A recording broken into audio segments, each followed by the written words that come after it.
Untuk memulai kebaktian pada hari ini, teman-teman dipersilakan untuk saat teduh sejenak.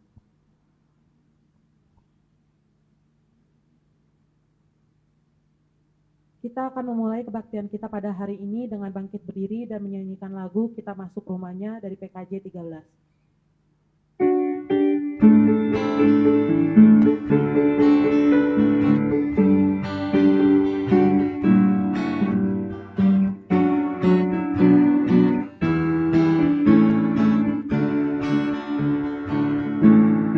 Kita masuk rumahnya, berkumpul menyembah kepadanya. Kita masuk rumahnya, berkumpul menyembah kepadanya. Kita masuk rumahnya, berkumpul menyembah kepada Kristus. Menyembah Kristus Tuhan. Khotbah dan salam. Pemuda dan remaja sekalian, marilah kita mengaku bersama bahwa kebaktian ini terjadi karena pertolongan kita adalah dalam nama Tuhan yang menjadikan langit dan bumi. Amin.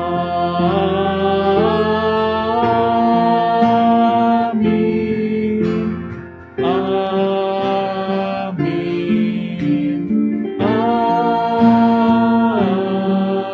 Amin. Damai Tuhan besertamu.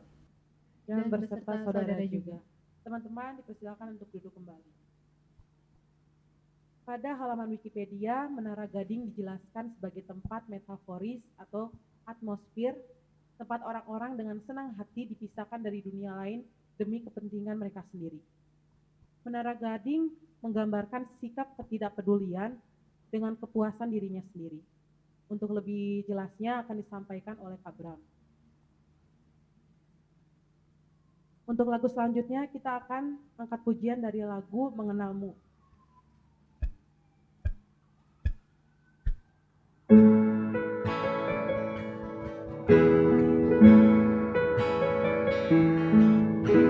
Bila ku buka mataku dan lihat wajahmu, ku terkagum bila ku lihat hidupku dan karya tanganmu. Ku tersanjung karena semua yang baik dalam hidupku, itulah karyamu. Kau beri kesempatan yang baru dan ku ingin mengenalmu Tuhan lebih dalam dari semua yang ku kenal. Tiada kasih yang melebihimu, ku ada untuk menjadi penyembahmu.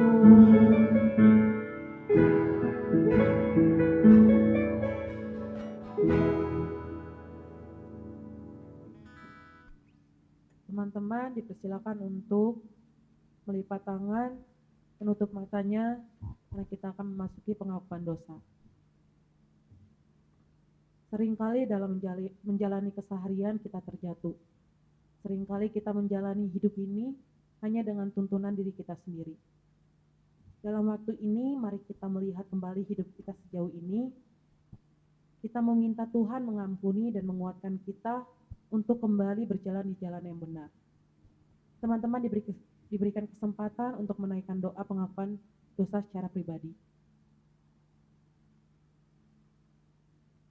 Mohon ampun jikalau seringkali dalam hidup tidak mengandalkan Tuhan dalam menjalani hidup ini. Lalai dan tidak taat perintah Tuhan. Hanya di dalam nama Tuhan Yesus, Kami berdoa dan mengucap syukur. Amin. Untuk nyanyian jemaat, mari kita nyanyi Tetap Setia.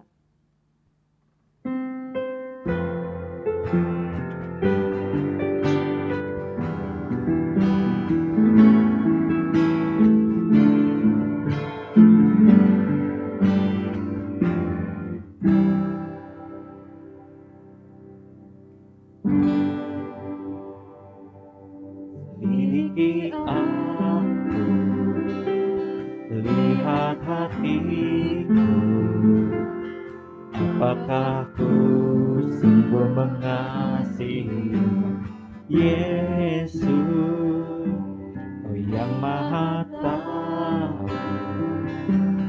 dan menilai hidupku, tak ada yang tersembunyi bagimu.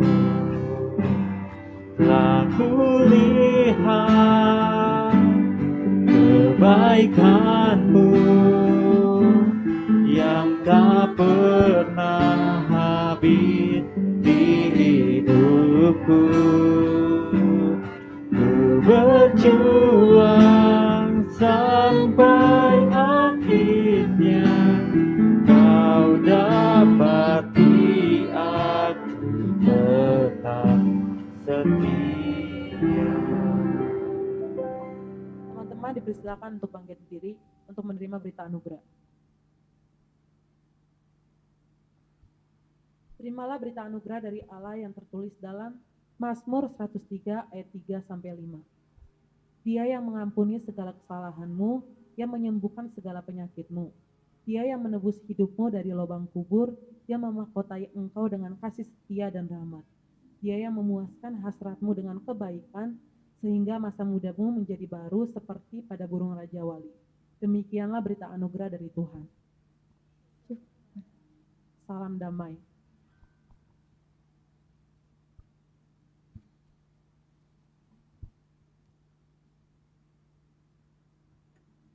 Mari dengan penuh sukacita kita sambut janji dan pengharapan dari Tuhan dengan mengangkat pujian, kita sudah ditebus olehnya.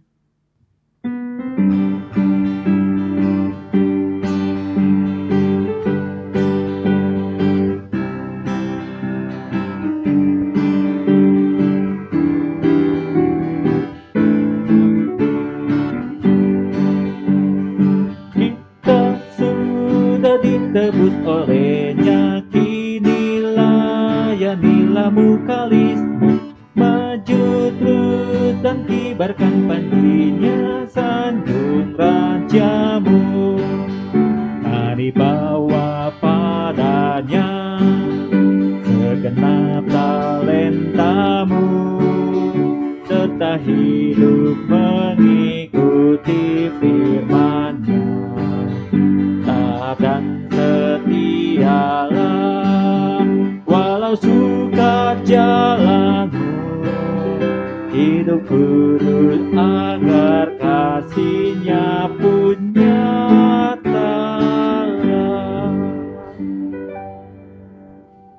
Pelayanan firman Tuhan, teman-teman dipersilakan untuk duduk. Salam jumpa kembali, rekan-rekan pemuda dan remaja sekalian. Sebelum kita mendengarkan firman Tuhan, mari kita satukan hati kita berdoa. Bapa dalam surga, sungguh suatu hal yang luar biasa kalau kami dapat boleh kembali merenungkan firman Tuhan. Kami anak-anak-Mu yang lemah, kami anak-anak-Mu yang rindu tuntunan-Mu, ingin mendengarkan firman itu agar bisa menjadi pedoman bagi kehidupan kami. Kiranya Roh Kudus memampukan kami untuk mengerti, menjagai hati dan pikiran kami, sehingga setiap firman yang ditabur boleh benar-benar berakar, bertumbuh dan berbuah. Berkati hamba-Mu yang akan menyampaikan firman Tuhan, biarlah setiap hal yang keluar dari lidah bibirnya hanya berasal daripada-Mu saja. Kami menyerahkan waktu ini ke dalam tangan-Mu Bapa, di dalam nama Tuhan kami Yesus Kristus kami berdoa. Amin. Sekali lagi selamat pagi semuanya. Semoga kita sekalian berada dalam kondisi yang sehat dimanapun kita berada, apapun aktivitas dan kesibukan kita saat ini ya. Dan terkhusus di hari-hari ini, di pandemi yang semakin meningkat kembali, kiranya kita juga selalu menaati protokol, menaati aturan yang sudah dibuat pemerintah. Dan untuk pagi ini, bacaan kita akan diambil dari 1 Korintus pasal yang ke-11 ayat 17 sampai 22. Saya akan bacakan 1 Korintus 11 ayat 17 sampai 22 dalam sebuah perikop yang berjudul kebiasaan-kebiasaan yang salah dalam perjamuan malam. Dalam peraturan-peraturan yang berikut, aku tidak dapat memuji kamu, sebab pertemuan-pertemuanmu tidak mendatangkan kebaikan, tetapi mendatangkan keburukan. Sebab pertama-tama aku mendengar bahwa apabila kamu berkumpul sebagai jemaat, ada perpecahan di antara kamu, dan hal itu sedikit banyak aku percaya. Sebab di antara kamu harus ada perpecahan, supaya nyata nanti siapakah di antara kamu yang tahan uji. Apabila kamu berkumpul, kamu bukanlah berkumpul untuk makan perjamuan Tuhan. Sebab pada perjamuan itu tiap-tiap orang memakan dahulu makanannya sendiri, sehingga seorang lapar dan yang lain mabuk. Apakah kamu tidak mempunyai rumah sendiri untuk makan dan minum? Atau maukah kamu menghinakan jemaat Allah dan memalukan orang-orang yang tidak mempunyai apa-apa? Apakah yang kukatakan kepada kamu memuji kamu? Dalam hal ini aku tidak memuji. Demikianlah pembacaan firman Tuhan. Berbahagialah kita yang mendengarkan firman Tuhan, memeliharanya dan melakukannya di dalam kehidupan kita sehari-hari. Haleluya. Haleluya, haleluya, haleluya.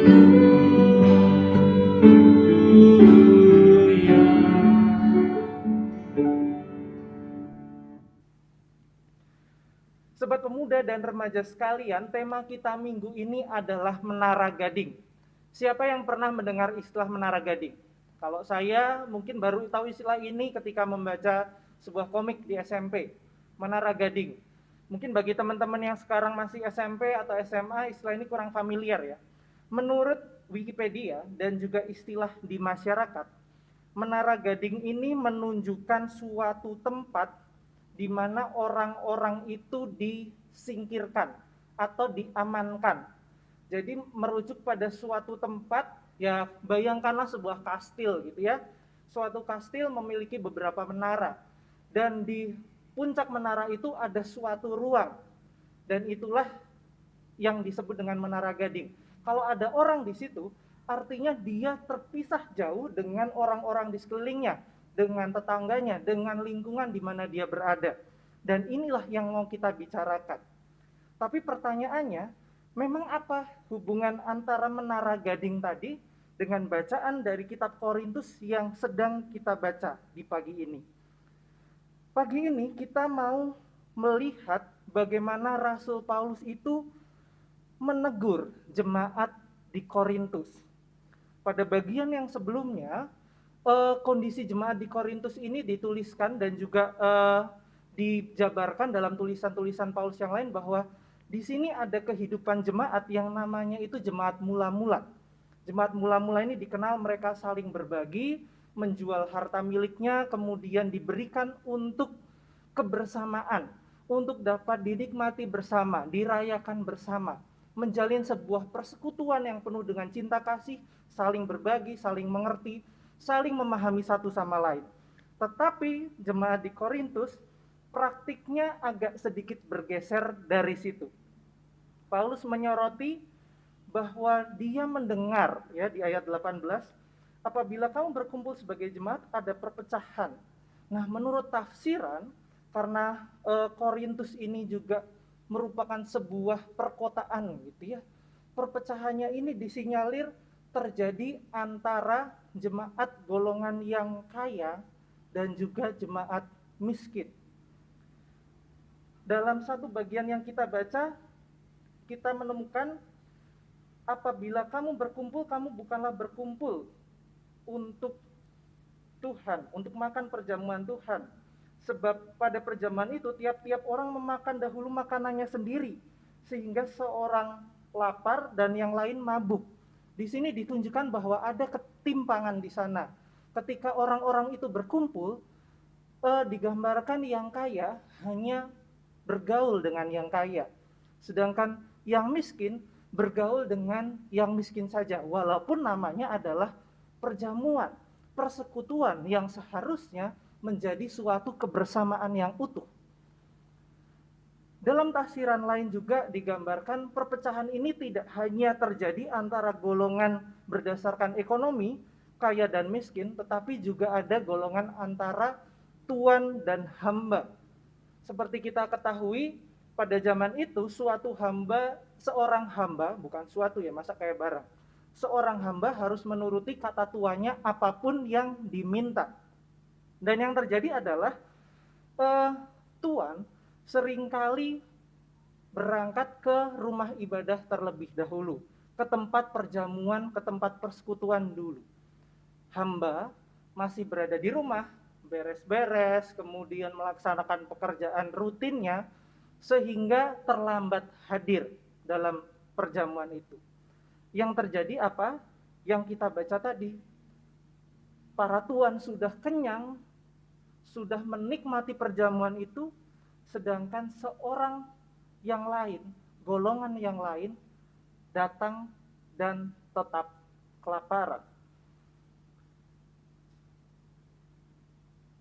Rekan-rekan pemuda dan remaja sekalian, kejadian ini terjadi hampir 2 milenium atau 2000 tahun yang lalu. Tetapi kalau kita lihat keberadaan kita sebagai jemaat sekarang, bukankah hal ini masih merupakan suatu yang relevan? Suka tidak suka, kita harus mengakuinya. Penyebab perpecahan jemaat yang paling sering dijumpai bukanlah akibat teror dari luar, bukanlah akibat adanya suatu gerakan ekstremis atau bahkan bencana. Yang seringkali membuat jemaat terpecah justru adalah sikap eksklusivitas kita sebagai jemaat.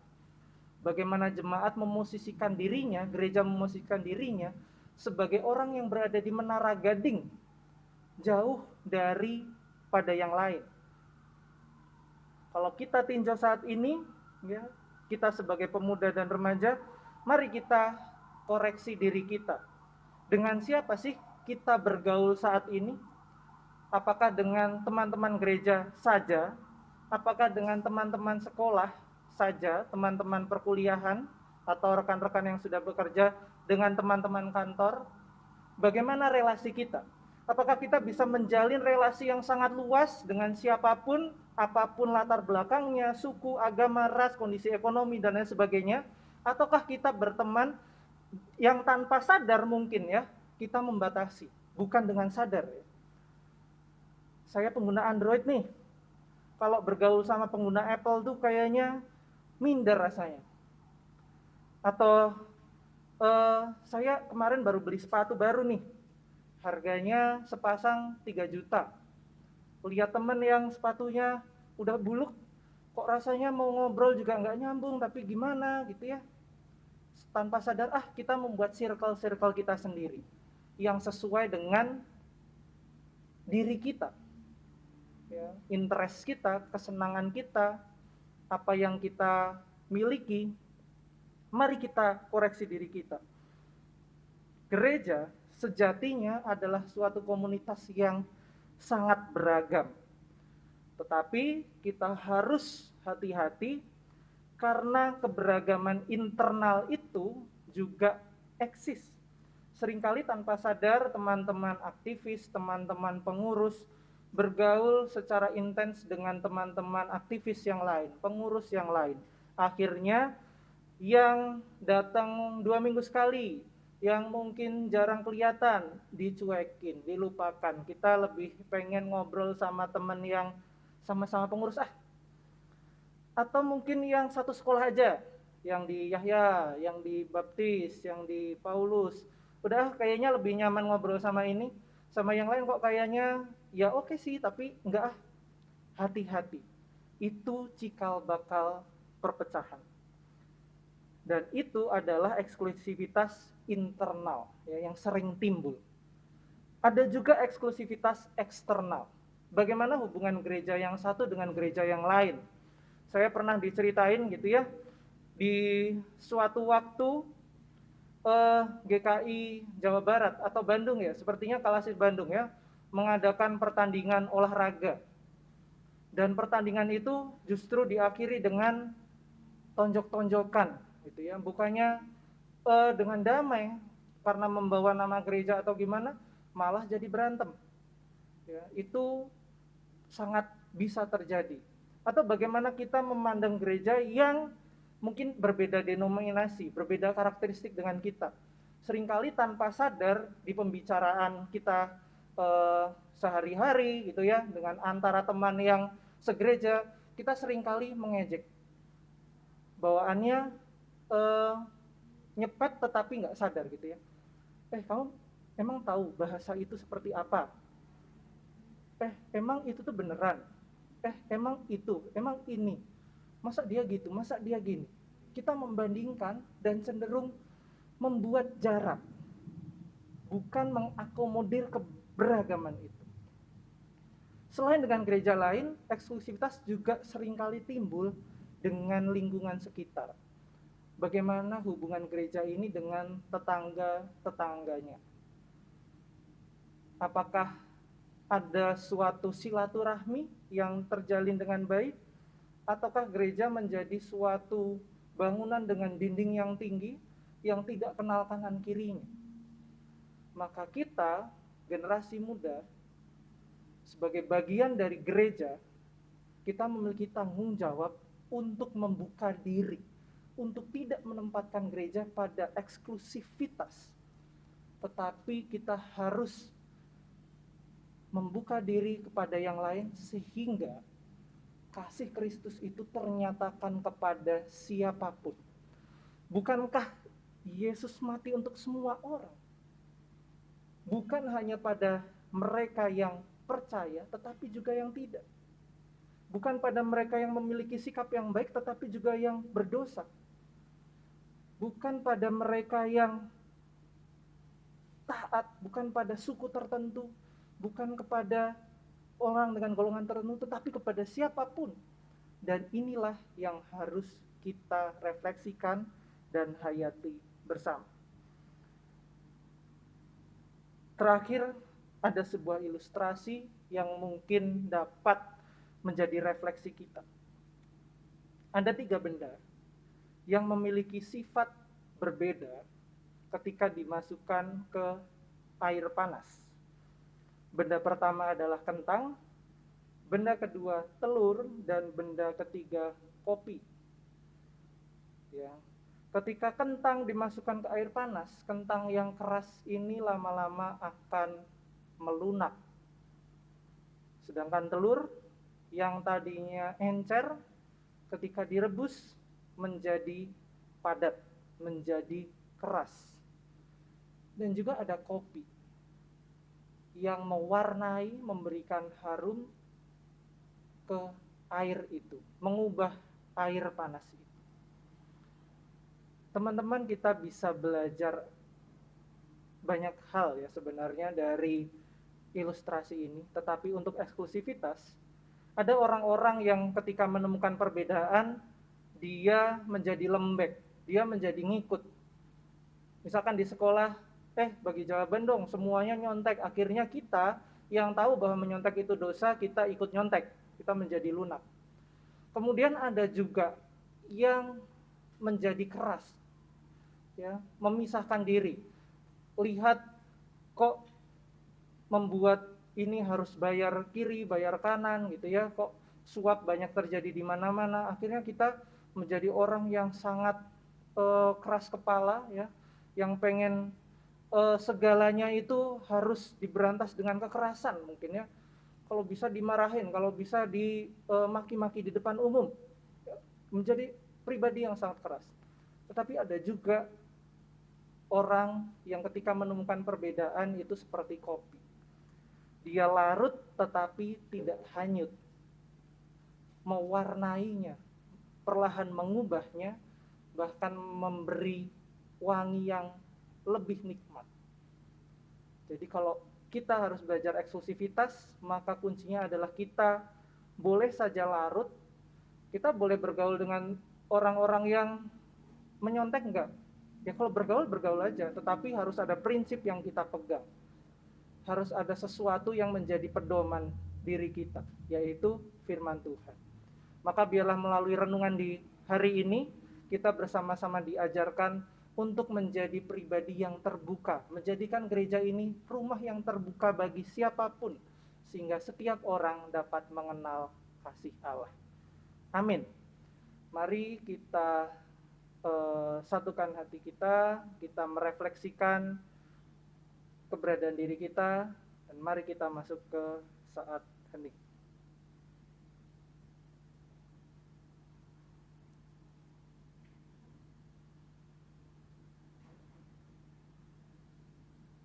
Amin.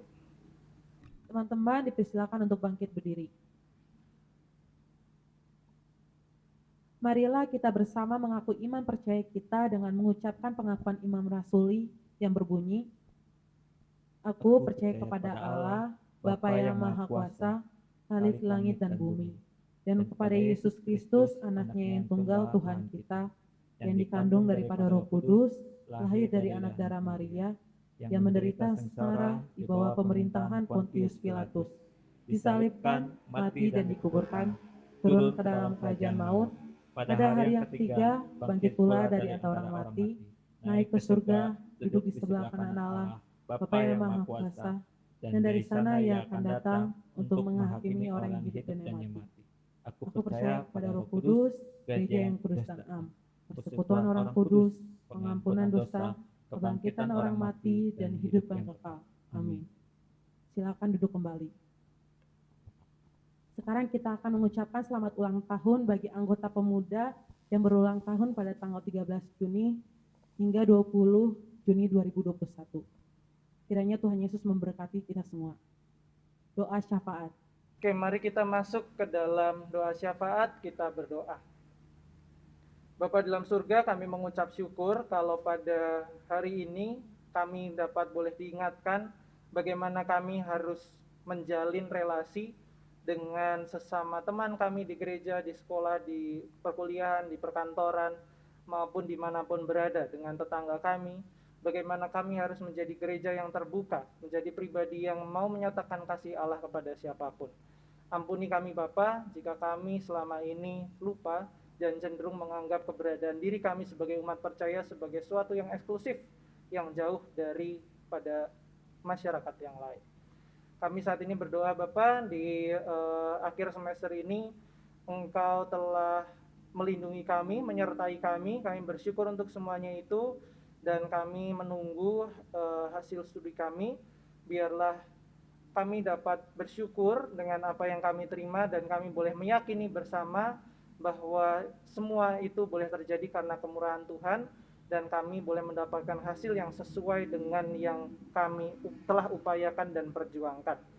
Kami juga berdoa apabila saat ini kami masih harus menjalani ujian ataupun kerja praktik ataupun yang lain, Tuhan yang mau pimpin dan sertai dimanapun berada, Engkau berikan kami keselamatan dan perlindungan. Berdoa untuk guru, dosen, pengajar, orang tua kami, pengasuh kami, pribadi-pribadi yang mendidik dan mengajar kami. Engkau sertai mereka Bapa, berikan mereka hikmat dan kebijaksanaan, dan biarlah melalui mereka kami dapat boleh menjadi pribadi yang berhikmat dan takut akan Tuhan. Berikan mereka perlindungan dan kesehatan, dan biarlah melalui mereka kami dapat semakin mengenal Tuhan lebih baik lagi. Kami berdoa untuk penanganan pandemi COVID-19 yang dilakukan pemerintah, proses vaksinasi, dan juga penegakan protokol kesehatan, PSBB yang masih terus dilangsungkan. Tuhan berkati setiap upaya yang dilakukan, berkati setiap aparat, berkati tenaga medis yang bergerak di garda terdepan, Engkau yang menyertainya sehingga apa yang mereka perbuat boleh Engkau jadikan berhasil. Engkau juga karuniakan hikmat pada pemimpin kami, baik dari tingkat pusat hingga ke daerah, biarlah mereka dapat boleh bahu-membahu bersama untuk menjadikan negara ini lebih baik. Kalau kami saat ini banyak mendengar berita-berita negatif tentang negara kami, tentang bagaimana seakan korupsi merajalela, ketika bagaimana penegakan hukum tidak adil, mari Engkau berkarya campur tangan Tuhan eh, di dalam apa yang terjadi di negeri kami. Kami mendoakan biarlah setiap hal yang salah dapat boleh kembali ditegakkan dan hukum dapat boleh berdiri dengan adil. Dan terlebih biarlah kami sebagai rakyat Indonesia, sebagai anak-anak yang takut akan Tuhan, boleh menjadi teladan yang baik sesulit apapun keadaannya. Kami berdoa untuk mimpi-mimpi kami, untuk pergumulan kami masing-masing yang mungkin orang lain tidak tahu, namun kami percaya Engkau melihat hati kami, dan biarlah melalui pergumulan ini kami dapat boleh menemukan Tuhan, menjumpai pengalaman bersama Tuhan di sana. Inilah doa dan kerinduan kami Bapa, kami mau menyerahkan semua ke dalam tangan-Mu, di dalam nama Tuhan kami Yesus Kristus kami berdoa. Amin. Sekarang tiba saatnya bagi kita untuk memberikan persembahan kita sebagai bentuk ungkapan syukur kepada Tuhan. Kita akan mendasari persembahan kita dengan Matius 6 ayat 19 sampai 21. Janganlah kamu mengumpulkan harta di bumi ngengat dan karat merusaknya, dan pencuri membongkar serta mencurinya. Tetapi kumpulkanlah bagimu harta di surga ngengat dan karat tidak merusaknya, dan pencuri tidak membongkar serta mencurinya. Karena di mana hartamu berada, di situ juga hatimu berada. Mari kita membawa persembahan kita kepada Tuhan sambil mengangkat pujian, Bila Topan Keras Melanda Hidupmu, dari KJ 439.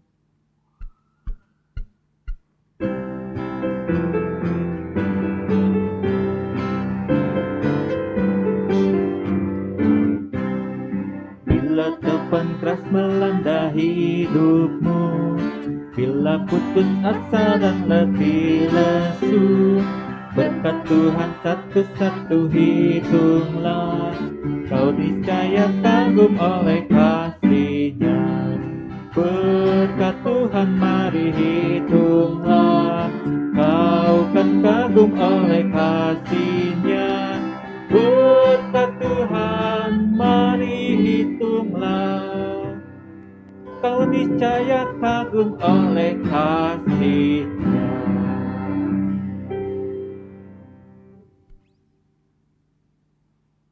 Doa persembahan, teman-teman dipersilakan untuk bangkit berdiri. Terima kasih karena Engkau selalu memberkati dan mencukupkan kami dengan berkat yang berlimpah-limpah dari hari ke hari. Ajari kami agar kami dapat mengelola persembahan-Mu dengan bijaksana. Terima kasih Tuhan Yesus, kami berdoa dan mengucap syukur. Amin. Melalui pelajaran hari ini, remaja dapat menyadari bahwa ada bahaya eksklusivisme dan bersedia ambil bagian untuk menciptakan suasana persekutuan yang inklusif.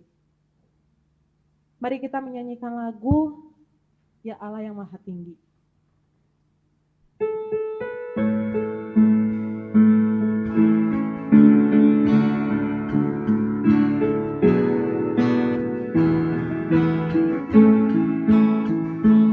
Ya Allah yang Maha Tinggi, Kau pencipta dunia ini, kami juga Tuhan ciptakan agar Dikau tetap dipuji.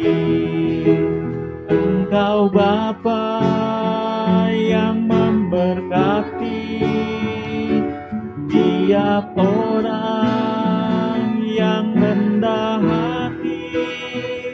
Tolonglah kami sekarang ini dan selamanya.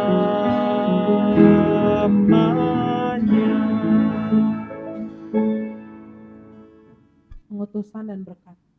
Arahkanlah hatimu kepada Tuhan, Kami mengarahkan hati kami kepada Tuhan.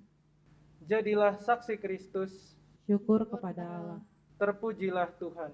kini dan selamanya. Kini mari kita memohon berkat dari Tuhan. Kiranya Tuhan memberkati kita dan melindungi kita. Tuhan menampakkan wajahnya kepada kita dan memberi kita damai sejahtera. Dan kiranya persekutuan dengan Roh Kudus berserta dengan kita dari saat ini sampai selama-lamanya. Amin.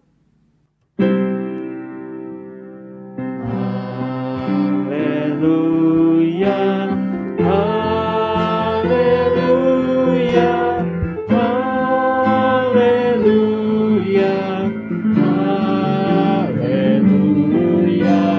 haleluya, amin,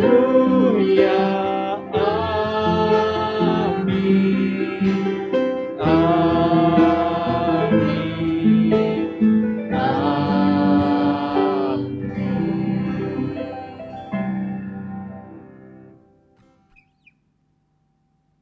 Selamat hari Minggu untuk kita semua. Tuhan Yesus memberkati.